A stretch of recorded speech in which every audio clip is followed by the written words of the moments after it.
वाचा श्लोक आहे. सुखदुःखे समे कृत्वा. असा एकही व्यक्ती आपल्याला सापडणार नाही की त्याच्या जीवनामध्ये फक्त सुखच आलं. सापडेल का असा माणूस जगामध्ये?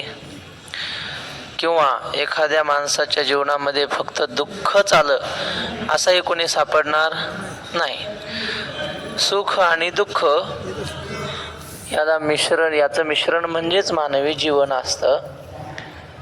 आपण एकदा मागे एक गोष्ट पाहिली होती, पण आता विषयाला अनुकूल असल्यामुळे पुन्हा सांगतो. एक राजा, खूप ऐश्वर्य संपन्न,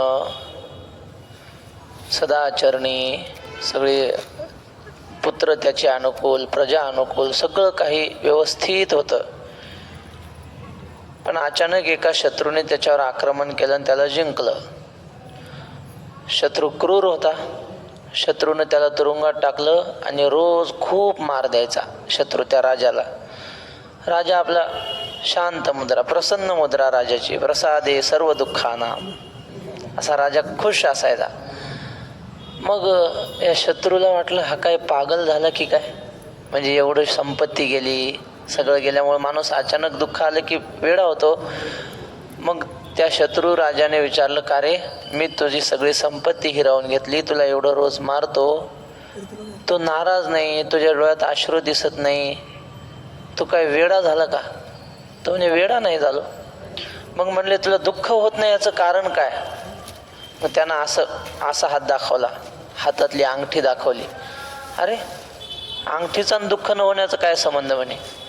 तो म्हटला, या ही नुसती अंगठी नाही, ही अंगठी माझ्या गुरुने दिलेली आहे आणि त्या अंगठीवर एक वाक्य माझ्या गुरुने कोरून दिलेलं आहे. वाक्य काय? ये भी दिन जाएंगे. वाक्य काय? ये भी दिन जाएंगे. म्हणले ते वाक्य पाहतो मी प्रसन्न राहतो. मी जेव्हा गादीवर बसले होतो, राज्यावर, सिंहासनावर, तेव्हा सुद्धा माझ्या हातात ही अंगठी होती आणि मी रोज ते वाचायचो की ये भी दिन. तेव्हा मी त्या ऐश्वर्याने खुश नव्हतो.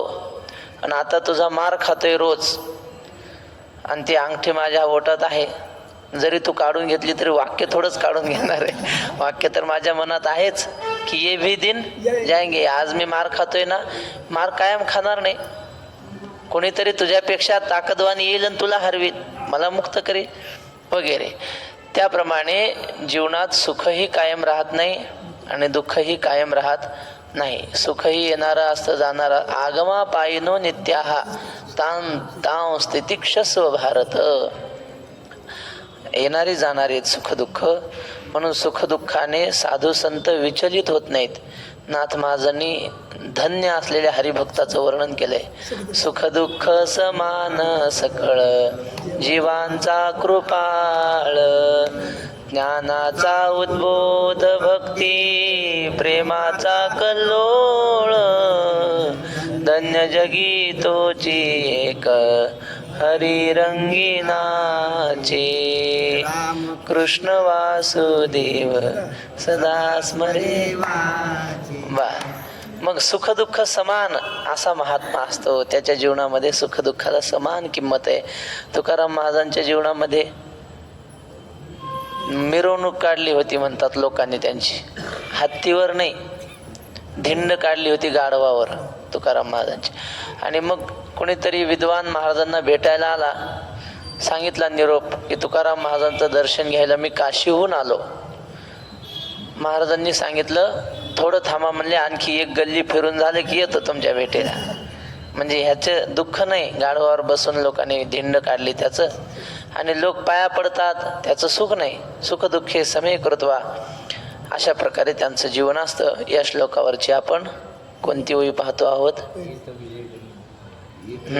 इथ विजय पण होईल. आणि त्याच्यावरची जी ओवी की नाही 26वी, त्याच्यातली क्रियापद फार महत्वाची आहेत. ज्ञानोबाऱ्यांचा एक एक शब्द असा आहे ना, फार विचार करून तो शब्द वाचला पाहिजे. एकच ओवी आहे आणि त्या ओवीत 3 क्रियापद आहेत.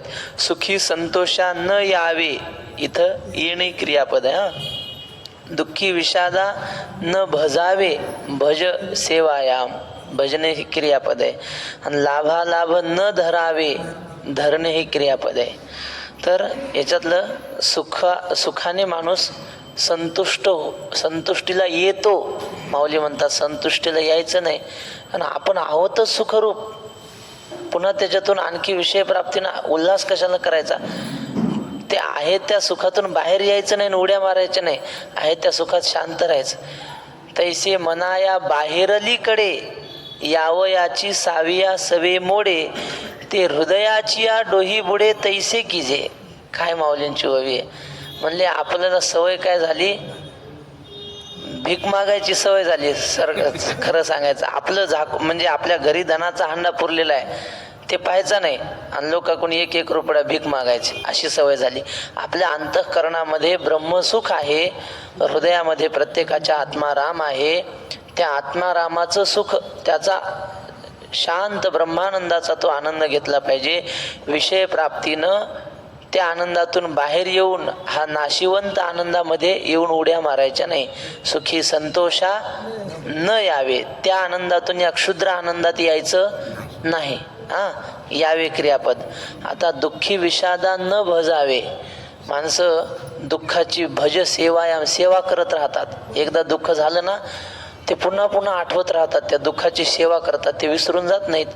श्री वैकुंठवासी वैद्य बाबा सांगायचे, म्हातारपणी माणसं 2, 4, 6, 8, 16 अक्षरी मंत्राचा जप करतात. म्हणजे काय करू, कसं करू, कसं होतं, कसं झालं, काय करू, कसं करू, कसं होतं, कसं झालं. किती अक्षरी मंत्र हा? हे ओम नमो भगवते वासुदेवाय नाही, तो 12 अक्षरी आहे. ह्या 16 अक्षरी मंत्राचा जप करत राहतात, भजतात. दुःखानं विषादाला भजू नये. भक्ती आम्ही केली सांडोनी उद्वेग. ते उगीच नसलेल्या दुःखाचा विषाद करत बसायचं नाही. आणि लाभालाभ न धरावे म्हणा माझी. एक कोणीतरी श्रीमंत सावकार डोक्याला हात लावून बसला असा. दिवाणजीनं विचारलं, का हो सावकार? म्हणले, कसं काय तुम्ही असे डोक्याला हात लावून बसले? काय नाही म्हणले, विचार करतोय पुढच्या पिढीचं कसं काय होईल.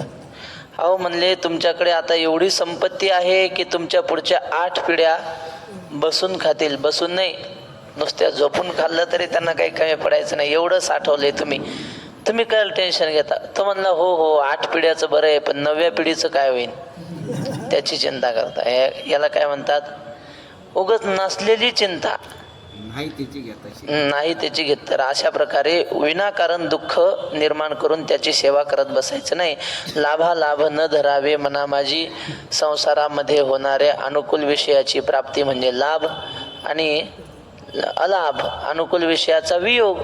काय होतं? अनुकूल विषयाचा वियोग झाल्यावर माऊली म्हणतात, आयुष्याचे सूत्र विघडता, भूतांची उमटे खडाडता, काय नमरतयाची आहे चित्ता, युगांतनो हे.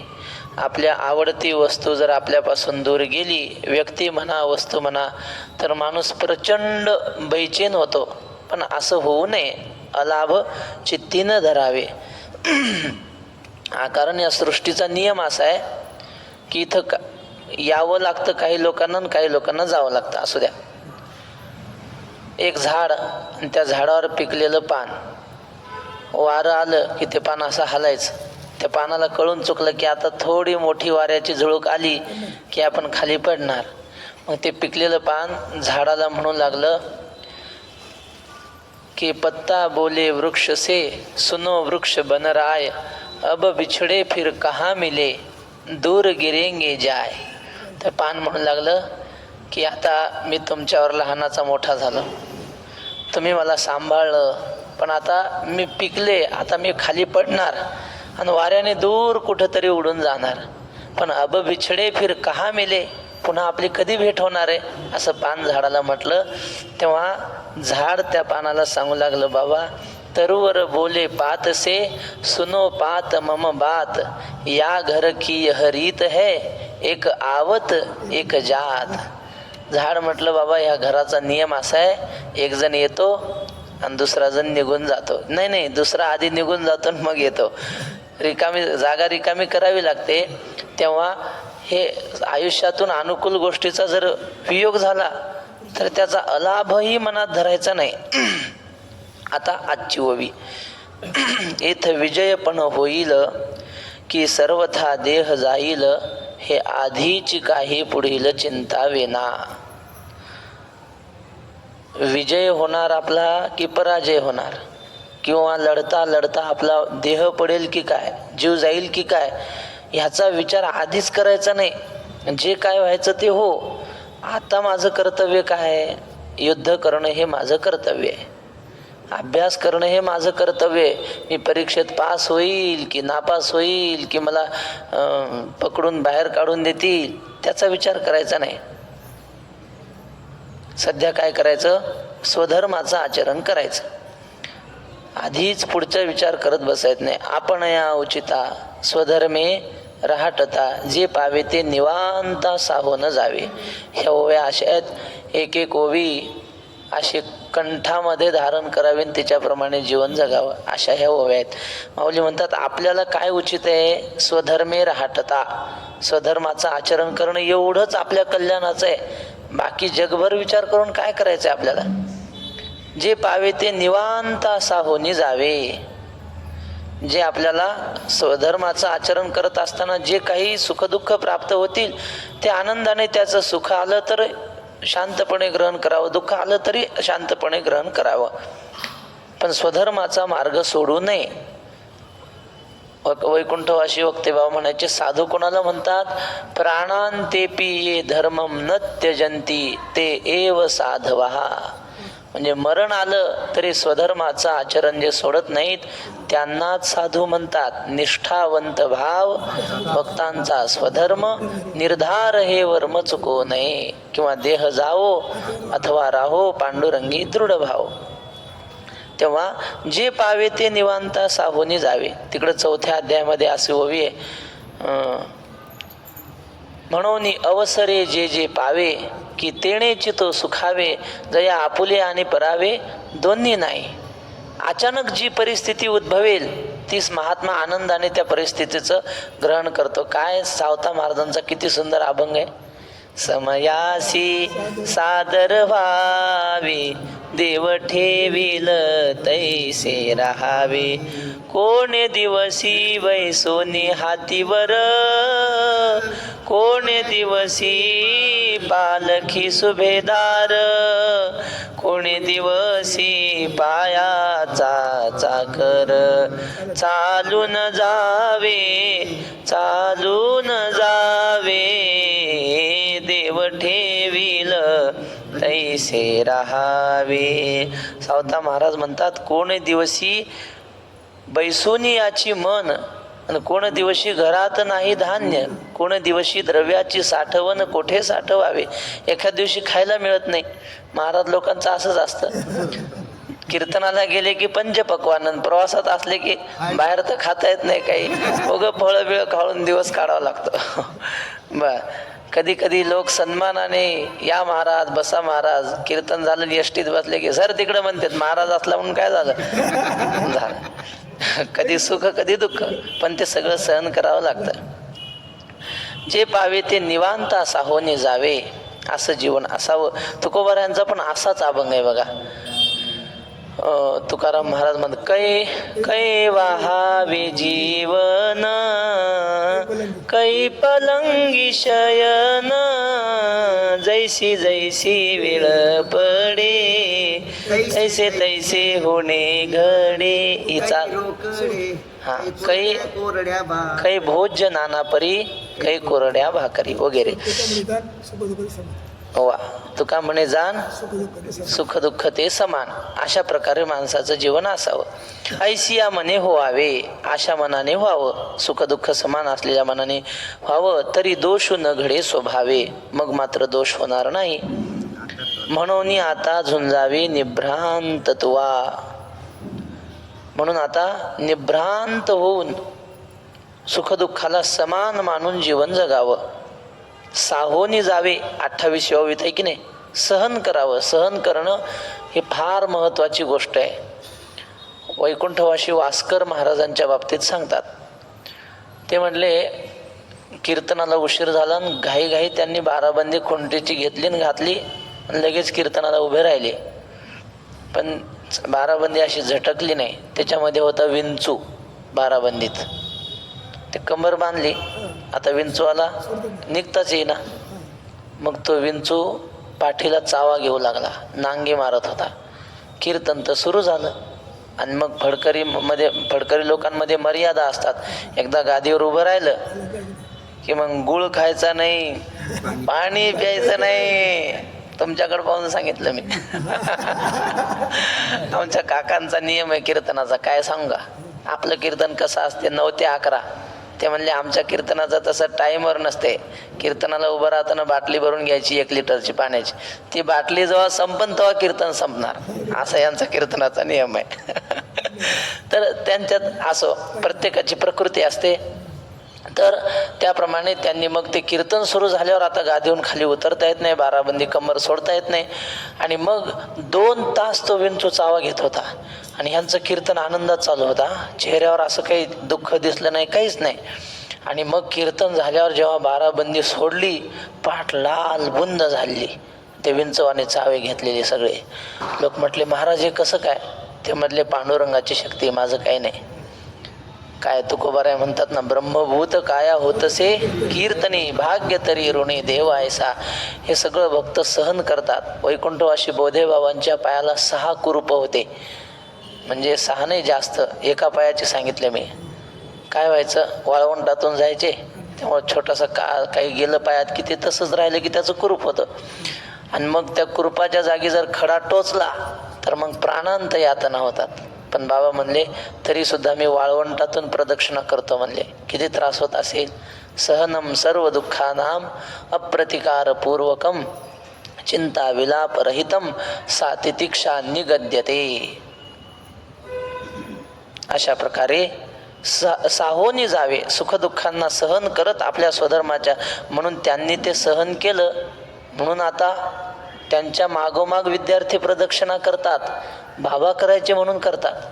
नाही तर आता कोणी प्रदक्षिणा केली नसते, प्रवचन केले असते. प्रदक्षिणा कोण करते? काय भेटतं प्रदक्षिणा केल्याने?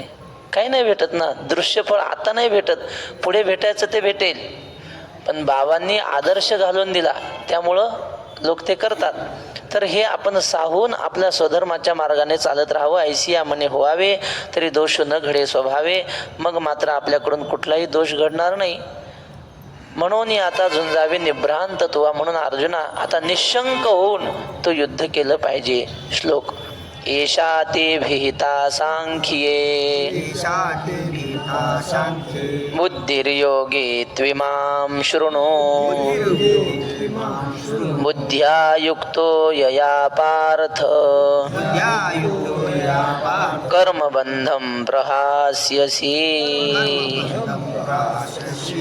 हे पार्थ, खालच्या ओळीत पार्थ शब्द आहे, तिथं 1. यया बुद्ध्या, या बुद्धीने, यया बुद्ध्या युक्तः, या बुद्धीने युक्त होऊन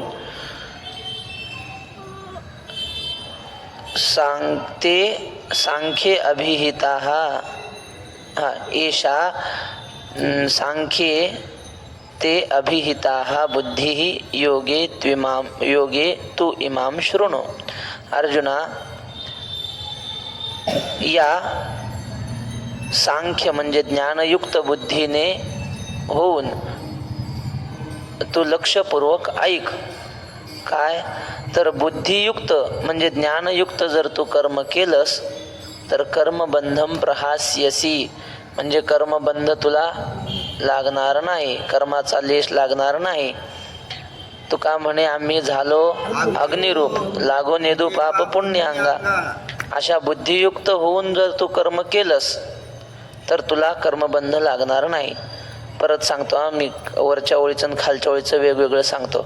वरच्या ओळीमध्ये एषा या शब्दावर 1 आकडा, सांख्ये या शब्दावर 2 आकडा, ते अभिहिताः 3. आता वाचतो कसं आकड्याप्रमाणे. एषा सांख्ये बुद्धी ही योगे तू इमाम शृणु ते अभिहिताः. या ज्ञानयुक्त बुद्धीचं तू श्रवण कर, मी तुला सांगतो. आता खालच्या ओळीत यया पार्थ यया बुद्ध्या युक्ता कर्मबंधम प्रहास्यसी, या बुद्धीने युक्त होऊन कर्म केलं तर तुला कर्मबंध लागणार नाही. आता माऊलींची ओवी. हे सांख्य स्थिती मुकुळीत सांगितली तुझ इथ, आता बुद्धियोग निश्चित अवधारी पा. ही सांख्य स्थिती म्हणजे ज्ञानयोग. मुकुळीत म्हणजे संक्षिप्त, जास्त विस्ताराने नाही, थोडक्यात तुला सांगितली. आतापर्यंत सांगितला ज्ञानयोग. कुठून? त्या अशोचाननोपासून आतापर्यंत ज्ञानयोग सांगितला. आता बुद्धियोग निश्चित अवधारी पा. बुद्धियोग या शब्दाचा अर्थ काय? कर्मयोग. आता तुला कर्मयोग मी सांगतो आहे. अवधारी पा म्हणजे लक्ष देऊन ऐक. जया बुद्धियुक्ता जाहलिया पार्था, कर्मबंधू सर्वथा बाधू न पवे. ज्या कर्मयोगाचं आचरण केलं असता कर्माचं बंधन राहणार नाही. कर्मे कर्मबद्धता मुमुक्षु सोडविले पंडुसुता, जैसे रसेरी ती मरता राखिला विषे. असं काहीतरी आहे 18व्या अध्यायात ओवी. कर्मानेच कर्माचं बंधन तोडता येतं. तर या कर्मबंधाचं आचरण केलं, या कर्माचं आचरण केलं तर कर्मबंध लागणार नाही. जैसे वज्र कवच लेजे, मग शस्त्रांचा वर्षाव साहिजे, परी जैतेसी उरिजे अचुंबित. आपण जर रणांगणामध्ये शिरलो ना, लढाई चालू असली, आपण याही बाजूचे नाही त्याही बाजूचे नाही, पण उग त्या सैन्यामध्ये शिरलो तर आपण सुरक्षित बाहेर येऊ का? सुरक्षित येत नाही माणूस बाहेर. तुम्ही कुणीच जरी लढले नाही तर कोणाच तरी तलवार लागणार, कोणाच तरी भाला लागणार. पण त्याच रणांगणामध्ये जर वज्र कवच अंगावर घातलं, चिलखत म्हणा काय जे असेल ते, जे कधीच भंग पावणार नाही असं कवच घालून जर त्या रणांगणामध्ये आपण गेलो तर मग शस्त्रांचा वर्षाव साहिजे. कितीही शस्त्र मारले तरी काही आपल्याला इजा होऊ शकत नाही. परी जैतेसी उरिजे अचुंबित. समजा आपण एखाद्या बाजूनं लढत असलो, आपण जर चिलखत म्हणा ते वज्र कवच घालून लढलो, जीवही वाचतो आणि विजयी आपला होतो. असं होतं. अचुंबित म्हणजे अबाधित, शस्त्रांचा स्पर्शही न होता आपण विजयी होऊ शकतो. मग त्याप्रमाणे या बुद्धियुक्त कर्मयोगाचं जर आपण आचरण केलं ना तर कर्माचं बंधनाचा स्पर्श न होता आपण मोक्ष मार्गापर्यंत जाऊ शकतो. आता श्लोक फार महत्त्वाचा, श्लोक क्रमांक 40. नेहाभिक्रमनाशोस्ति प्रत्यवायो न विद्यते, स्वल्पमप्यस्य धर्मस्य त्रायते महतो भयान्. न इह अभिक्रमनाशः अस्ति प्रत्यवायः न विद्यते. म्हणजे या कर्मयोगाचं जर आपण आचरण केलं, निष्काम कर्मयोगाचं, अभिक्रमनाशः म्हणजे त्याचा नाश होऊ शकत नाही. निष्काम कर्मयोगाचं प्रत्यवाय म्हणजे दोषही लागत नाही. न विद्यते म्हणजे नाही. अस्य धर्मस्य स्वल्पमपि महतो भयात् त्रायते. या कर्मयोगाचं थोडं जरी आचरण केलं तर मोठ्या भयापासून सुटका होते. मोठं भय कोणतं आहे जीवनामध्ये? जन्म मरण किंवा मरणाचं म्हणा. असं सांगतात महात्मे की मरताना एका रोमाच्या ठिकाणी 1000 विंचू चावल्याचं दुःख होतं. 1000 असतील नाही तर 100 असतील. कोणाकोणाला विंचू चावला सांगा बरं? तुम्हाला चावलाय?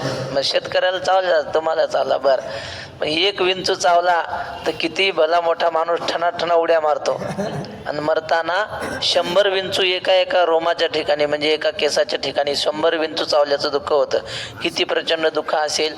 तुम्हाला वाटतं हे खोटं लिहिलेलं आहे, पण वैकुंठवासी श्री संत गुलाबराव महाराज माधानकर, ज्ञानेशकन्या, प्रज्ञाचक्षू, त्यांनी त्यांचे शिष्य बाबाजी पंडित यांना मरताना सांगितलं की बाबाजी, ते जे शास्त्रात सांगितलंय की नाही, रोमात एवढं दुःख होतं 100 विंचू चावल्याचं, ते दुःख आता मी भोगतोय म्हणले या क्षणाला. पुरावा तो खरा आहे म्हणले शास्त्राने लिहिलेला. याचा अर्थ पण आता तुम्ही म्हणाल आम्हाला कसं काय कळत नाही, कळन ना, कळो येईल प्राण प्रयाणाची वेळी बा तेव्हा कळल ते. पण अशा प्रकारचं मग ते दुःख होऊ नये यासाठी निष्काम कर्मयोगाचं आचरण करावं, मायाभयापासून सुटका.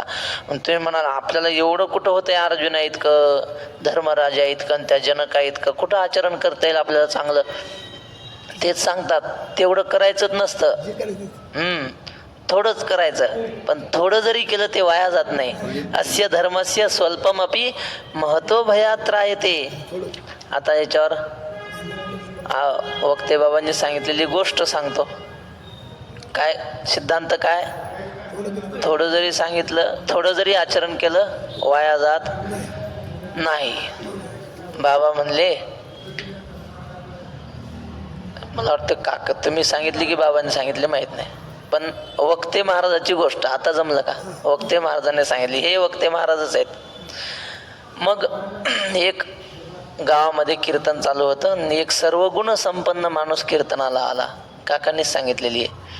त्या सर्व गुण संपन्न म्हणजे सगळं जमायचं त्याला, पत्ते दारू गिरू सगळं, असा सर्व गुण संपन्न. पण त्याला कीर्तन आवडलं. महाराज कीर्तन झाल्यावर तो महाराजांपाशी आला. महाराजांना म्हटलं, महाराज मला तुमच्या हाताने माळ घालायची व.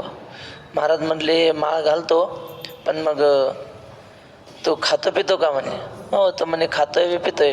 बर, आणखी काय करतो, पत्ते वगैरे चाल ते खेळतो म्हणे, चोऱ्या करतो, लबाड्या करतो, सगळंच करतो. मग महाराज म्हणले, माळ घातल्यावर तसं जमत नाही, सोडावं लागतं. म्हणले काय सोडावं लागतं.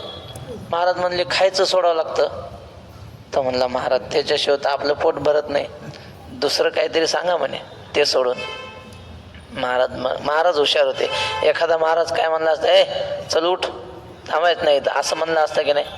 महाराज म्हणले, हे बघ ते नाही जमत का, प्यायचं सोड. तो म्हणलं ते नाही सोडताय, ते अन्योन्य संबंध आहे त्या दोघांचा. हां, ते नाही, ते सोडून दुसरं काहीतरी सांगा. मग म्हणले चोऱ्या करणं सोडून दे. तो म्हणला, महाराज आपला धंदाच आहे उदरनिर्वाहाचा चोऱ्या करणे, ते सोडून खाऊ काय म्हणे. बर, पत्ते खेळणं सोडून दे. म्हणलं आपल्याकडं काय मोबाईल नाही, टाइमपास करायला तेवढंच काम आहे. मग ते सोडून दुसरं काहीतरी सांगा. म्हणलं खोटं बोलणं तरी सोडून दे. तर म्हणला प्रयत्न करी, खोटं बोलणं सोडण्याचा प्रयत्न करीन. बर, गेले महाराज निघून. म्हणले जा, एवढा नियम वर्षभर सांभाळ, पुढच्या वर्षी तुला माळ घालीन. झालं. मग महाराज गेले निघून. याचा नित्यनेम होता चोऱ्या करायचा. त्या दिवशी राजाच्या राजवाड्यातच चोरी करायचं ठरवलं त्याने आणि निघाला चोरी कराय. शिपाई असतात दारावर, अडवलं, अरे कोण आहेस तू. त्याने विचार केला, आपण महाराजाला शब्द काय दिला, खोटं बोलणार नाही. तो म्हणला मी चोर आहे. ते शिपाई हसू लागले. ते म्हणले चोर कधी सांगतोय का चोर आहे म्हणून. ज्या अर्थी हा एवढ्या धाडसाने म्हणतोय मी चोर आहे, त्या अर्थी हा दरबारातलाच कोणीतरी राजाचं जवळचा आहे, आपली चेष्टा करतो. जा जा जा म्हणले, जा. त्याला दिलं सोडून मध्ये. हा गेला मध्ये, इतकी चोरी केली, मागच्या दाराने निघून गेला. पण दुसऱ्या दिवशी बोबाटा झाला, चोरी झाली रात्री. राजाने चौकशी केली, शिपाई कोण होते, बोलवलं, कोणी आलं होतं का. ते म्हणले हो आला होता एक माणूस. बरं काय म्हणलं, काय नाही. तो म्हणला चोर आहे, आम्हाला वाटलं म्हणले चेष्टा करतो. मग राजाने चौकशी केली, त्याला पकडूनही आणलं. पण राजाला नवल वाटलं की हा मी चोर आहे कसं काय म्हणला. राजाला वाटलं हा चोर आहे पण इमानदार आहे, खरं बोलून चोरी केली. राजा म्हटला, गड्या मी तुला शिक्षा देणार नाही, मी तुला बक्षीस देणार आहे. भर सभेत राजाने जाहीर केलं, म्हटलं ह्याला मी 1,00,000 रुपयाचं बक्षीस देतोय आणि उद्यापासून आमचा राज खजिना सांभाळण्याची नोकरी आला, उच्च प्रतीची नोकरी, भरपूर पगाराची नोकरी आला. असं ऐकल्यावर तो माणूस होता की नाही चोर, तो ढसाढसा रडायला लागला. राजा म्हटला हा काय तो पागल झाला काय, पैसे जास्त मिळाल्यामुळं रडतो का. तो म्हटला महाराज पैसे जास्त मिळाल्यामुळं मी रडत नाही. आमच्या गावात एक महाराज आले होते आणि त्यांनी सांगितलं होतं दारू प्यायचं सोड. मी म्हणलं नाही. खायचं सोड, मी म्हणलं ते सोडून सांगा. चोऱ्या करायचं सोड, ते सोडून सांगा. पत्ते खेळायचं सोड, ते सोडून सांगा. फक्त त्या महाराजाचं एकच शब्द ऐकला, खरं बोललं पाहिजे. तर त्याचा परिणाम एवढी संपत्ती मला मिळाली. सगळंच त्या महाराजांचं ऐकलं असतं तर जगाचा मालक देव माझ्या घरी झाडू मारायला आला असता. म्हणजे सांगण्याचं तात्पर्य काय, अस्य धर्मस्य म्हणजे या धर्माचं थोडं जरी आचरण केलं एवढं सगळं गाडीभर नाही, थोडं जरी आचरण केलं तर वाया जात नाही. वैकुंठवासी विठ्ठल महाराज घोले म्हणायचे, प्रपंचामध्ये आपण कितीही कष्ट केले, आयुष्यभर राबलो, शेवटी प्रपंचातलं एवढंही कामाला येत नाही. आणि परमार्थातलं थोडं जरी केलं तर तिळभरही वाया जात नाही. म्हणून महाराज म्हणतात, वाया गेले ऐशे दिशे हल त्याच्या अंगी वसे. वा वा. बी पेरलं ना ते दिसत नाही, मातीत गेल्यासारखं वाटतं, पण जेव्हा उगवतं आणि मग त्याचा फळ म्हणजे पीक येतं, तसं परमार्थाचं थोडं जरी आचरण केलं ते वाया जात नाही. आता माऊली काय म्हणतात ते पाहू. खूप त्याच्यावर 2-3 गोष्टी आहेत, पण आता एवढ्या सांगितल्या तर त्याचं प्रवचनच त्याच्यावर होईल, त्यामुळं जास्त लांबवण्यात अर्थ नाही. तैसे ऐहिक तरी न नशे आणि मोक्ष तो उरला असे, जेथ पूर्वानुक्रम दिसे चोखाळत. तसं या कर्मयोगाचं आचरण केलं तर या लोकातले जे काही आपले भोग आहेत, ऐश्वर आहे, ते ऐश्वर नष्ट होत नाही आणि मोक्ष तो उरला असे. मोक्ष तर आहेच, कर्मयोगाचं शुद्ध निष्काम कर्मयोगाचं आचरण केल्यावर मोक्ष मिळतो. जेथ पूर्वानुक्रम दिसे चोखाळत, अशा प्रकारचा पूर्वीपासून हा क्रम चालत आलेला आहे. जनकाधिक याच मार्गाने गेले, कर्ममार्गाने. कर्माधारे राहाटी जे परी कर्मफळ न निरीक्षिजे, परी जैसा मंत्रज्ञ न बंदीजे भूतबाधा. नाही, वरच्या ओळीतलं एक राहिलं चोखाळत. चोखाळत म्हणजे काय? मोक्षापर्यंत हे कर्म आपला मार्ग उजळ करत जातो, मार्ग दाखवतं आपल्याला हे कर्म. कर्माधारे राहाटीजे परी कर्मफळ न निरीक्षिजे. कर्माचं आचरण करावं पण कर्मफळाची इच्छा करू नये, कर्मफळाकडे दृष्टी ठेवू नये. निरीक्षिजे म्हणजे दृष्टी कर्मफळावर ठेवू नये, आपलं कर्म शुद्ध व्हावं याच्याकडे दृष्टी ठेवावी. जैसा मंत्रज्ञ न बंदीजे भूतबाधा. ते मांत्रिक असतात, ते भूत उतरवतात, पुन्हा त्यांना भूत एखाद्या माणसाला लावता येतं त्याच्या एखाद्याच्या मागं, आणि एखाद्याला लागलेलं उतरवता येतं, पण ते स्वतः सुरक्षित असतात, ते मात्र त्या भूताने झपाटले जात नाहीत. तसं म्हटले, कर्म आचरण करायचं पण कर्माचं ते भूत अंगात शिरू द्यायचं नाही. म्हणजे काय? अभिमान होऊ द्यायचं नाही कर्माचा. अभिमान म्हणजे भूतच एक भूत जबर मोठे गे बाई, झाली झडपण करू गत काय. नाथ महाराज म्हणतात, तिया परी जे सुबुद्धी आपू झालिया निरवधी, हा असताची उपाधी आकळू न सके. अशा प्रकारच्या सुबुद्धी म्हणजे निष्काम कर्मयोगाची जी बुद्धी आहे त्या बुद्धीने युक्त होऊन आपू झालिया निरवधी, अशी सुबुद्धी जर आपल्याला प्राप्त झाली. कशी? कर्म करायचं पण फळाची इच्छा मनात ठेवायची नाही, अशा प्रकारची शुद्ध बुद्धी जर आपल्याला प्राप्त झाली, निरवधी म्हणजे अमर्याद परिपूर्ण अशी बुद्धी प्राप्त झाली, हा असताची उपाधी आकळू न सके. आपण या देहामध्ये राहून सुद्धा ब्रह्मरूप होऊ शकतो, देहीच विदेही भोगू दशा, अशी आपली अवस्था होऊ शकते. ही देहाची उपाधी आपल्यावर कुठल्याही प्रकारचं तिची बंधनं घालू शकत नाही. जेथ न संचरे पुण्य पाप, जे सूक्ष्म अतिनिष्कंप, गुणत्रयादी लेपन न लगती जेथ. सूक्ष्म म्हणजे शुद्ध बुद्धी म्हणजे काय ते या ओवीत सांगतात. 36व्या ओवीमध्ये शुद्ध बुद्धीची व्याख्या सांगतात. ज्या बुद्धीमध्ये पाप पुण्य शिरत नाहीत, म्हणजे पाप पुण्य म्हणजे सकाम पुण्य शिरत नाही, म्हणजे काहीतरी इच्छा मनात ठेवून पुण्य करावं असं त्या बुद्धीला वाटत नाही, आणि पाप तर शिरतच नाही, पापाचा स्पर्शच होत नाही, अमुक पाप करावं असं तिला वाटत नाही, पापाची वासनाच मनात उत्पन्न होत नाही. काय ज्ञानेश्वर महाराजांची ओवी पहा, नायकने ते कानची वाळी, न पहावे ते दिठीची गाळी, आणि अवाच्य ते टाळी जिव्हाची गा. त्या महात्म्याची शुद्ध बुद्धी अशी असते की जी गोष्ट ऐकू नये अशा गोष्टी आहेत ना, ते कानालाच आवडत नाही वाईट ऐकायचं. न पहावे ते दिठीची गाळी, जे वाईट दृश्य असतात ते डोळ्यालाच आवडत नाही तिकडं जाणं, ते पदार्थ पाहणं. आताच माऊलीने सांगितलं आम्हाला, खनपटे माऊलीने, ते म्हटले साधकाची दृष्टी कशी असावी? अर्धोन्मेलित असावी. पांडुरंगाची दृष्टी कशी आहे? ज्ञानेश्वर महाराज वर्णन करतात ना, योगी यांची कसवटी दावित से नेत्रपुटी, उभा भीवरेच्या तटी देखिला देवो अनुपम्य मनोहर कासे शोभे पीतांबर. योगी यांची कसवटी. माऊली म्हणतात नेत्रपुटी म्हणजे त्याचे डोळे कसे आहेत, योग्यांसारखे आहेत. योगी असा नासाग्र दृष्टी ठेवतो, म्हणजे पूर्ण डोळे झाकलेले नसतात आणि पूर्ण उघडे नसतात. साधकाने जगामध्ये वावरत असताना तशी दृष्टी ठेवावी. जग पाहून काय करायचंय. आमचे महाराज होते आणि ते आम्हाला काय ते सांगत होते. बरेच त्याला झाले 15 वर्ष. लहान लहान होतो आम्ही 8वी 9वीला. मग ते आम्ही 4-5 जण आम्हाला म्हणले, अरे ते कुऱ्हाडे गल्लीत म्हणले एक दुकान आहे, किराणा दुकान. आम्ही म्हणलं कुठे आहे महाराज. मग ते महाराजांचा भासा होता आमच्यासोबत. तर म्हटलं हा महाराज मामा, ते फुलवाली धर्मशाळा आहे, त्याच्या पुढे एक पानटपरी आहे म्हणे, तिथून असं वळायचं. महाराज म्हणले इकडे. त्या धर्मशाळेच्या पुढची पानटपरी तुला कसं काय माहीत म्हणे. खाड देशे कानाखाली रस्त्याने म्हणजे प्रदक्षिणेला जातो का दुकानाचे नाव वाचतो म्हणले. इकडं तिकडं पाहायचं नाही, मार्गाधारे वर्तावे बस. 2 मिलित डोळे ज्ञानेश्वर महाराजांनी सांगितलंय. आणि आता या अभंगाप्रमाणे साधकाने फक्त आपल्या मार्ग दिसेल एवढं पाहावं. जग असं आहे, जगाकडे पाहिलं की तदाकार वृत्ती होते ना. बरं असं आहे, ज्ञानेश्वर महाराजांनी 13व्या अध्यायात लिहिलंय की डोळे म्हणजे एक बाण आहेत, बाण. एखाद्याकडे आपण पाहिलं आणि त्याची आपली नजरानजर झाली, तो माणूस कधी कधी असा घाबरून खाली पाहतो, म्हणजे आपले नेत्रातले बाण त्याला लागतात, दुःख होतं त्याच्या हृदयाला. हे ओवी आहे, मला आता आठवली तर सांगेन मी.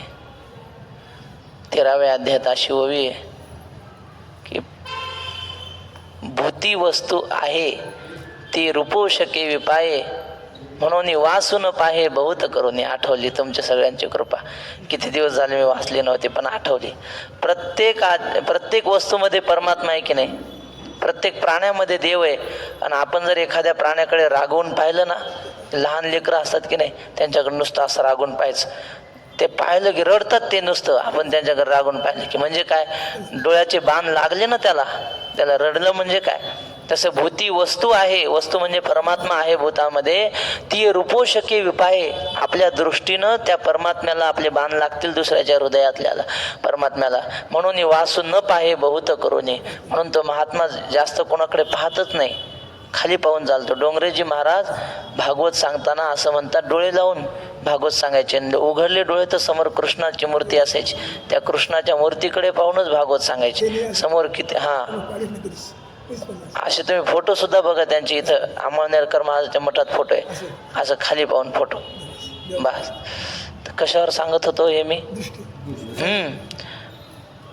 त्याची दृष्टीमध्ये पाप पुण्य शिरत नाहीत. त्याच्या बुद्धीमध्ये जे सूक्ष्म अतिनिष्कंप, ज्याची बुद्धी अत्यंत सूक्ष्म असते आणि सिद्धांताविषयी स्थिर असते, अचल असते. निष्कंप म्हणजे विचलित होत नाही. सूक्ष्म म्हणजे काय हो, सूक्ष्म म्हणजे देवो उन्मेष सूक्ष्मे क्षण विघ्न राजू, असं गणपती बाप्पाचं वर्णन केले. सूक्ष्म डोळे म्हणजे ज्ञानाची नजर आहे, सूक्ष्म. उपाधीकडे नाही, उपाधीच्या आतलं चैतन्य पाहणारी नजर आहे ती. किंवा बुद्धी सूक्ष्म म्हणा. शंकराचार्य रस्त्याने चालले होते, जंगलाचा रस्ता, एकटेच रस्त्याने. संध्याकाळची वेळ झालेली आणि गाव दिसेना. किती अंतरावर गाव आहे काही समजना. मुक्काम कुठं करावा, जंगल दिसतंय भयंकर. तेवढ्यात लहान लहान 7-8 मुलं खेळताना दिसली. आचार्यांनी एका मुलाला बोलवलं आणि त्याला म्हटले, बाळा इथून गाव किती लांब आहे रे. त्याने असे कमरेवर हात ठेवले आणि म्हणलं, महाराज माझं वय किती आहे. ते म्हणले, अरे मी तुला विचारतो गाव किती. हो तुमच्या प्रश्नाचं उत्तर देतो, आधी माझं वय किती आहे सांगा. म्हणजे काय नाही, असेल 7-8 वर्ष वय तुझं. बरं, आणि हे माझे मित्र तुझ्याच वयाचे आहेत म्हणले. मग महाराज संध्याकाळच्या वेळेला 7-8 वर्षांची मुलं गावापासून किती लांबवर खेळायला जात असतात हो. आचार्य म्हणले, वा काय हुशार पोरगा आहे म्हणे. महाराज पोरं दिसल्यावर तुम्ही विचारायलाच नाही पाहिजे गाव किती लांब आहे. ज्या अर्थी पोरं दिसतात त्या अर्थी इथंच कुठंतरी जवळपास गाव असलं पाहिजे. हा लहानपणापासून हुशार असतात काही. अशी सूक्ष्म बुद्धी पाहिजे. ते काय सांगितलंय ते जे सूक्ष्म अति निष्कंप अत्यंत स्थिर आहे, सहसा विचलित न होणारी बुद्धी आहे आणि गुणत्रयादी लेप नलगती जेथ ज्या बुद्धीमध्ये सत्व रज आणि तम या गुणांचे लेप नाही आहेत, म्हणजे ती कधी रजोगुणी होत नाही, तमोगुणी तर होतच नाही आणि सत्वगुणाच्याही ताब्यात राहत नाही. सत्वगुण जरी चांगला असला तरी तो हे सुद्धा त्यागण्यासाठीच आहे, 3 गुणाच्या पलीकडेच जावं लागतं. तर हे 3ही गुण ज्याच्या बुद्धीमध्ये नाहीत अशी निर्लेप बुद्धी.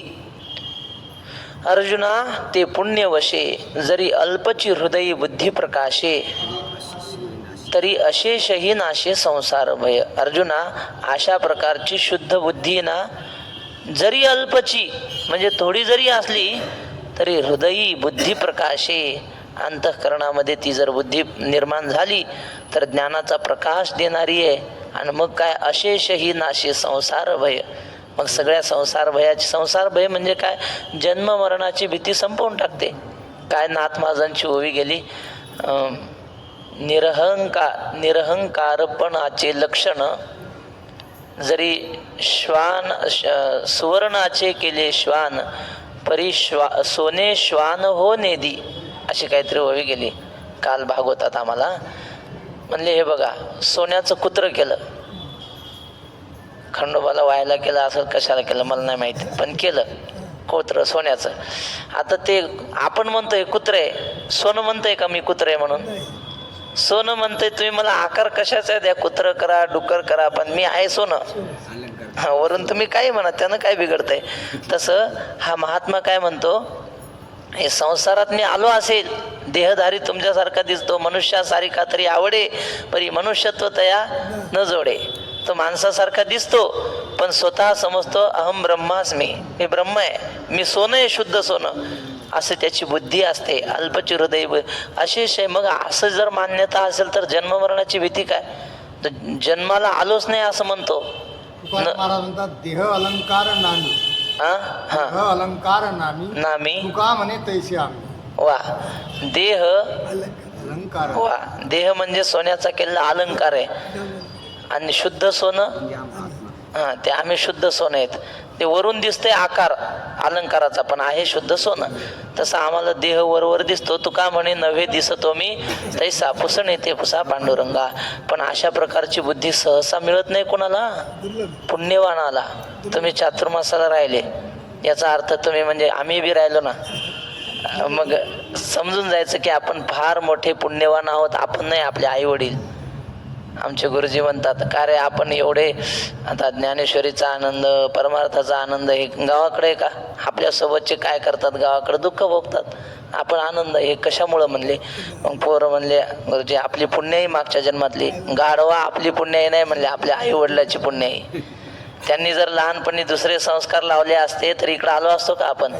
म्हणून खूप ज्ञानेश्वर महाराज म्हणतात पूर्वजन्मी सुकृते थोर केली आणि ती मज आजी फळाशी आली, परमानंद आजी मानसी भेटी झाली या संताशी.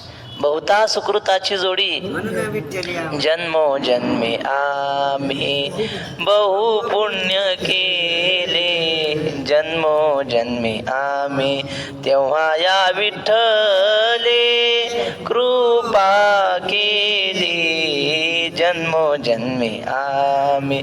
महाराज म्हणतात की जन्मोजन्मात पुण्याई केली असेल तर अशा प्रकारची सद्बुद्धी होईल. वैकुंठवासी बाबूराव महाराज वाघ म्हणायचे की आपण पंढरपूरला येण्याचा विचार डोक्यात आला, हे फार मोठं पुण्य आहे. पुन्हा नुसता विचार येऊन तो पंढरपूरला आला त्यापेक्षा जास्त पुण्य आहे. नुसता पंढरपूरला आला थांबला नाही, प्रदक्षिणा दर्शन केलं म्हणजे तो पहिल्यापेक्षा जास्त पुण्य लागतं ते करायला. इथं येऊन 2 दिवस राहिला त्याला जास्त पुण्य लागतं. आणि पुन्हा नुसता 2 दिवस झोपा काढल्या नाही, काही कीर्तन भजन ऐकलं इथं त्यापेक्षा अधिक पुण्य. आणि चातुर्मासाला राहिल्यावर मग तर पुण्याची गणना कोण करी. इथं राहायला पुण्य लागतं, माझे शब्द नाहीत. तुकोबाराय म्हणतात मागच्या जन्मात जर वारी केली असेल तर या जन्मात पंढरपूरला येतो. पंढरीच्या सुखा तोची अधिकारी, जन्मोजन्मी वारी घडली तया, असं प्रमाणे तुकोबारायचं. तसं पूर्व पुण्य असल्याशिवाय हा मार्ग भेटत नाही. तेच सांगितले कोणती ओळी वाचत होतो आपण? हा, अर्जुना ते पुण्यवशे. पुण्यवशे म्हणजे पुण्य असेल तर अशी शुद्ध बुद्धी प्राप्त होते. पण आता वेळ आपली संपलेली आहे. राहिलेला विषय शेवटचीच ओळी झाली ना. झाली का? हा, ते अशेषे नाशे संसार आहे. पुंडली कवरदारी विठ्ठल. आता विश्वात्मके देवे लिने वागे दोषाने.